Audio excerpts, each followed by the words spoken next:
Bonjour à tous, c'est Toukran, coach sportif bayésien et préparateur mental. Merci d'être présent ce soir avec moi pour cette nouvelle vidéo. Beaucoup d'entre vous viennent chaque jour chaleureusement pour me consulter, pour partager ou pour discuter dans le but d'évoluer ensemble et ça fait vraiment plaisir. Merci à tout le monde, surtout ceux qui me soutiennent depuis le début. Merci aux nouveaux, enchanté. J'espère qu'à la fin de cette vidéo, vous aurez appris beaucoup de choses. Aujourd'hui, je vais vous expliquer comment organiser vos entraînements et votre alimentation durant le mois du Ramadan. C'était pas prévu, mais j'ai fait cette vidéo suite à vos nombreuses demandes pour que je la fasse pour vous apprendre à limiter la casse. Aussitôt demandé, aussitôt fait. Mais avant de continuer, vous connaissez la musique. Likez déjà avant la fin de la vidéo, partagez, commentez, c'est encourageant et ça fait plaisir, surtout si ça peut aider le maximum de personnes. Allez, c'est parti. Le Ramadan, ce n'est pas juste arrêter de manger et de boire du lever au coucher du soleil. C'est beaucoup plus profond que ça. C'est un mois sacré, un mois de pardon. Il est, selon moi, important d'être sincère dans cette démarche, de savoir ce que c'est et de comprendre pourquoi il est si important de le faire pour les musulmans. Il sert à développer l'énergie à l'intérieur de votre âme. Faire le Ramadan a pour rôle de maîtriser votre côté animal qui vous pousse à faire le mal et à dépasser les limites. Voici en 4 étapes ce qui arrive à votre corps lors du Ramadan.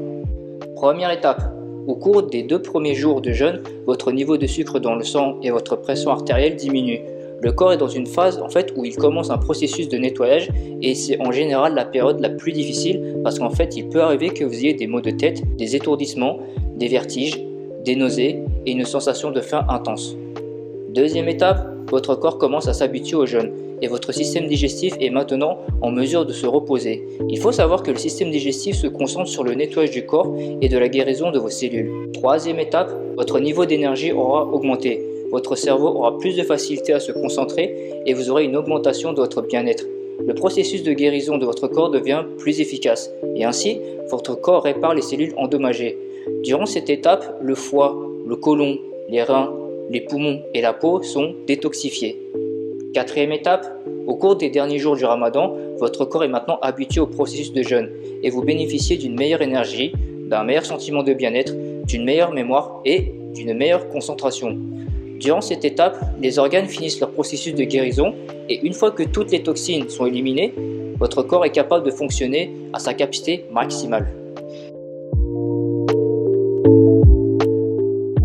Avant de vous occuper de votre alimentation pendant le Ramadan et de comment s'entraîner, je vous conseille personnellement de vous focaliser d'abord sur la période avant le Ramadan, soit quelques jours avant, parce qu'en fait si vous passez par exemple de 4 repas du jour au lendemain à 2 repas par jour, vous perdrez beaucoup de muscles et d'énergie très rapidement.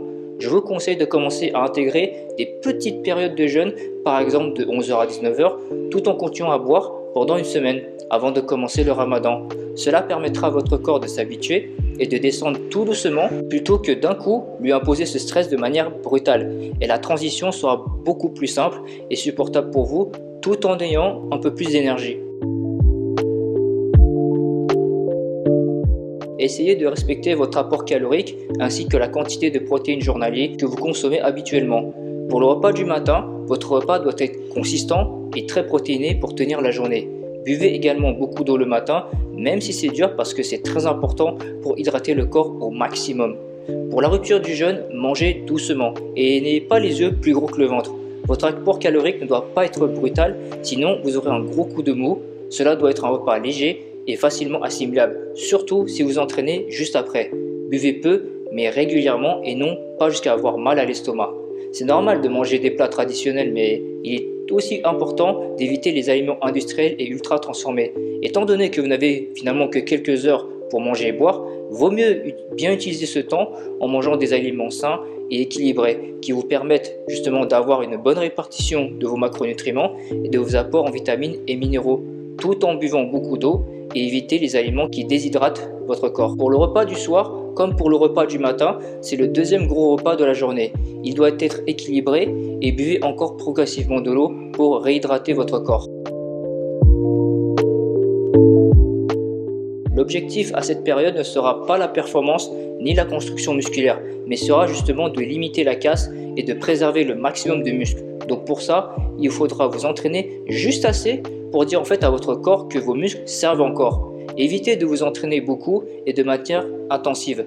2-3 séances par semaine en full body par exemple, à intensité modérée suffisent largement. Vous pouvez faire votre sport 45 minutes, 1 heure après le début de votre jeûne. Vous pouvez également faire votre sport avant la rupture de votre jeûne, mais ce n'est pas ce qui est le plus optimal parce qu'en fait vous serez à jeun et c'est un stress pour votre corps avec une hausse de cortisol qui est justement l'hormone du stress.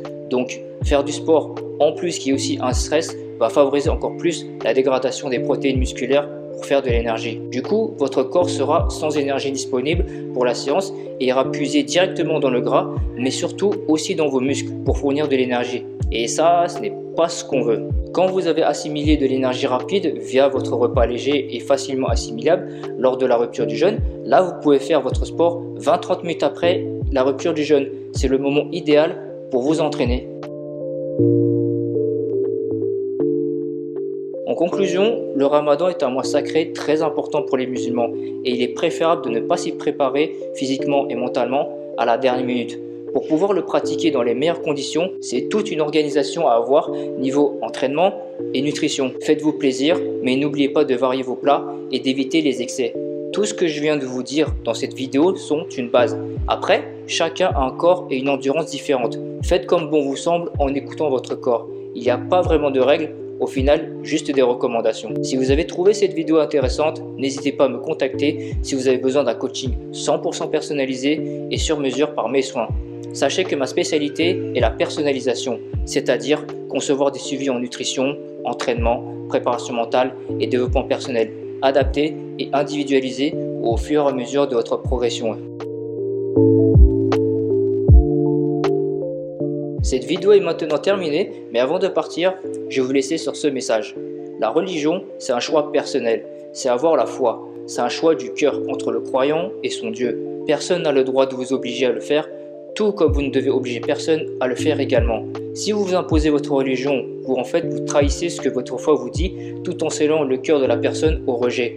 Celui qui ne choisit pas de lui-même n'est pas croyant. Elle est à partir du moment où elle le décide d'elle-même et dans son cœur.